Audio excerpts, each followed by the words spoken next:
Lalu pemirsa, siapa saja yang wajib terdaftar dalam program tabungan perumahan rakyat dan berapa besaran iuran yang harus disetor oleh peserta?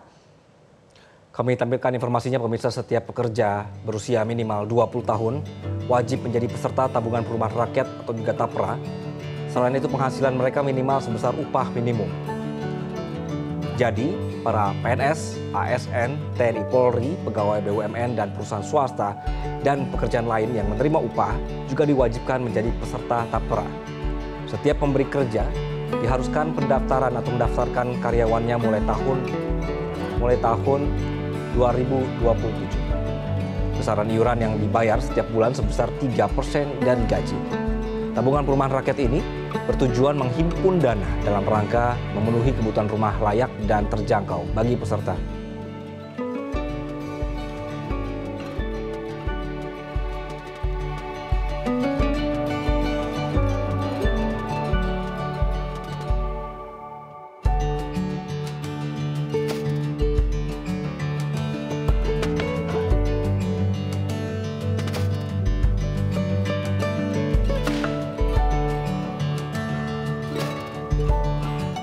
Kami akan membahas terkait potongan gaji karyawan swasta ini bersama dengan pengamat kebijakan publik Agus Pambagio. Selamat siang, Mas Agus. Selamat siang, Mas Agus. Selamat siang.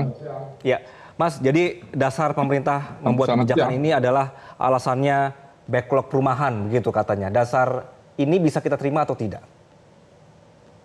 Soal backlog perumahan udah pasti ya, karena kan memang pembangunan rumah khususnya kelas menengah bawah itu kan jarang. Banyak orang bangun melakukan real estate dan sebagainya. Jadi backlog itu masuk akal, sama seperti backlog-backlog lain di transportasi dan sebagainya. Oke, dengan cara bahwa nanti akan ditekankan bahwa pemotongan gaji ini, gitu Mas? Ya, begini persoalannya kan beda dengan yang Presiden bilang tadi dengan BPJS Kesehatan Tenaga Kerja. Itu jelas kebutuhannya dan bisa dinikmati. Kalau ini masalah iuran ini kan siapa yang harus berurus? Semua sejak 20 umur usia 20 dan bekerja dan seterusnya. Tetapi kalau sudah punya rumah bagaimana? Tetap harus beriur.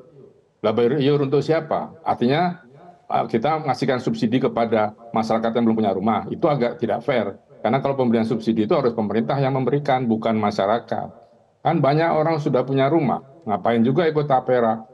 Ini kan dulu baper tarum namanya. Dan sudah lama tidak pernah berhasil karena memang mekanismenya nggak jelas. Oke. Dan Mas Agus serta pemirsa, ini kami juga sebenarnya sudah sempat mengundang ya dari pihak pemerintah, salah satunya dari pihak KSP ini untuk bisa menjelaskan terkait dengan PP yang mengatur tentang TAPRA ini sebetulnya bagaimana penyusunannya begitu ya, terutama terkait dengan besaran iuran yang sudah ditentukan yakni 3%. Nah, kalau berbicara soal besaran iuran ini, Mas Agus, apakah ini nantinya akan memberatkan begitu bagi para pekerja yang akan dipotong gajinya? Ya tergantung tingkat level pekerjanya apa, lalu gajinya berapa. Tentu kalau UMR itu cukup berat 3%, gitu kan. Kan nanti pemberi kerja juga beriur persis seperti BPJS. Tapi sekali lagi tolong jelaskan kepada kami, kalau kita bekerja, kan ini kalau tidak salah masuk swasta juga. Dan sudah punya rumah, masa kita harus beriur? Gimana caranya untuk bisa minta exemption seperti itu atau pengecualian?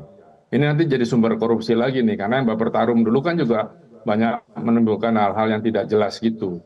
Jadi sekarang ini tolong diperjelas dulu apa namanya PP-nya ini, dan ini harus ada permennya untuk bisa melaksanakan PP ini kan 2027.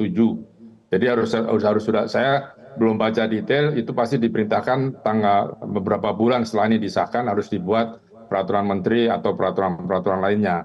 Nah itu keluarkan dulu, karena kalau sekarang ini sama dengan yang BPJS yang berubah satu tarif itu juga kan peraturan menterinya belum ada. Jadi ini pemerintah mengeluarkan kebijakannya membuat kebingungan masyarakat dan masyarakat lelah mendebatkan hal-hal yang belum jelas seperti ini.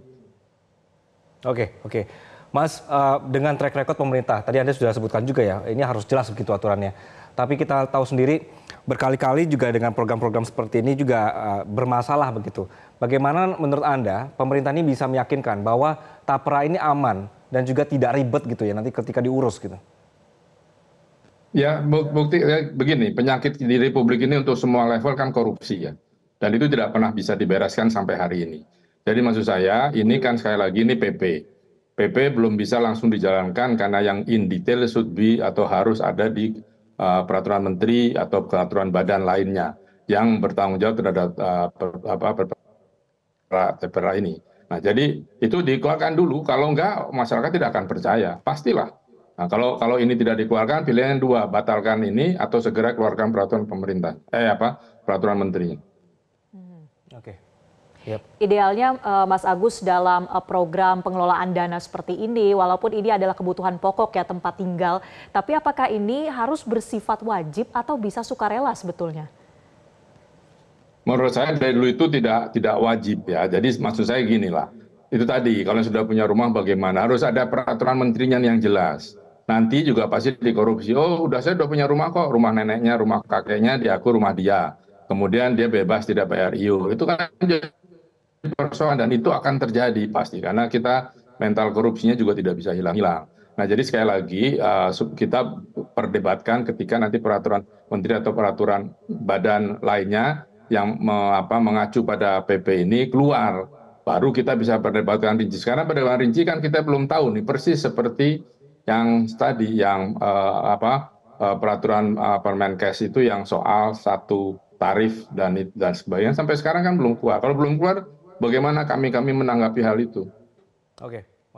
Mas, menurut Anda ini memang benar ya bahwa celah korupsinya besar sekali? Oh, pastilah di sini mana ada kebijakan yang tidak keluar korupsi kan? Ini kan memotong uang, pasti. Karena tindakan tegas soal koruptor itu kan tidak keluar. Nah, jadi ini masyarakat pasti curiga, yakin saya, karena beberapa teman sudah menelpon saya. Jadi hal itu akan seperti itu. Makanya perjelas dulu lah, ini bagaimana mekanismenya, semuakah atau tidakkah, kalau tidak apa, persyaratannya apa, lalu bagaimana mengawasinya uang masyarakat, kalau tidak jadi, atau rumahnya ada di mana, jangan rumahnya jauhnya 50 kilo dari tempat dia kerja. Apakah efektif itu, apakah berguna itu untuk masyarakat? Belum tentu.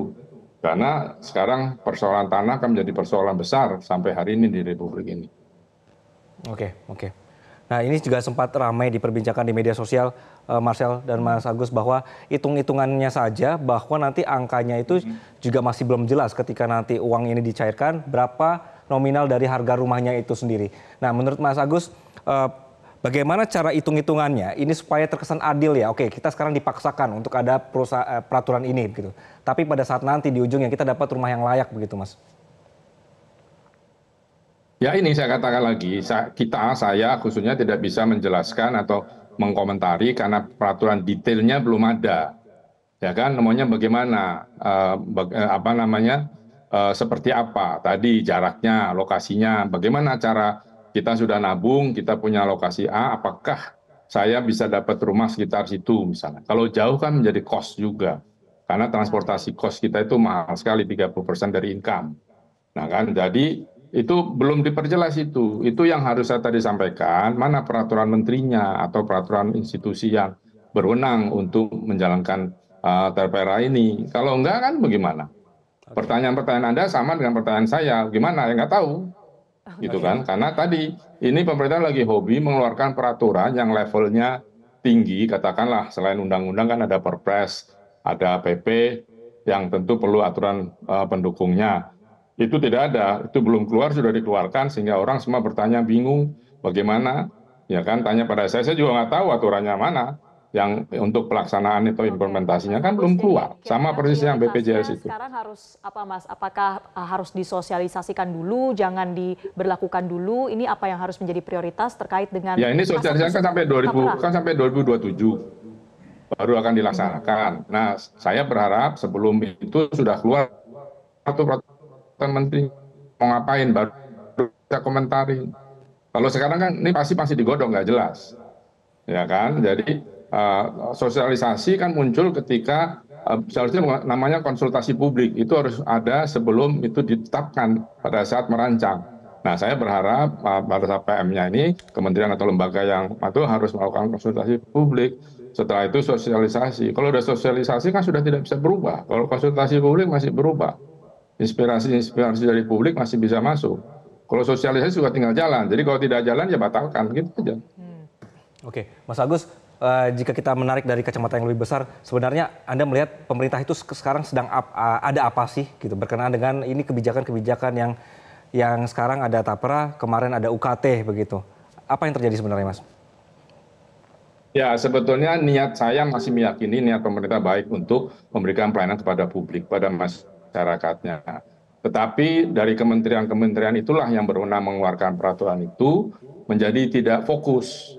Saya tidak tahu apakah akan berakhir periode ini atau apa. Nah, sekarang kan sudah banyak UKT lah, BPJS ini sekarang keluar kan semuanya tidak ada aturan pelaksanaan seperti apa. Belum bisa, pemerintah kalau ditanya sekarang juga belum bisa menjelaskan, saya yakin.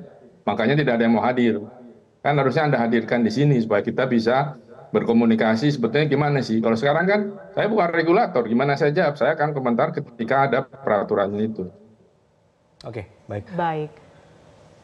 Ya, baik, terima kasih Mas Agus Pambagio, pengamat kebijakan publik telah bergabung bersama kami. Kita harapkan segera ada konsultasi publik tadi, salah satu masukan dari Mas Agus dan lebih disosialisasikan lagi. Terima kasih sekali lagi Mas Agus. Jelajahi cara baru mendapatkan informasi. Download Metro TV Extend sekarang.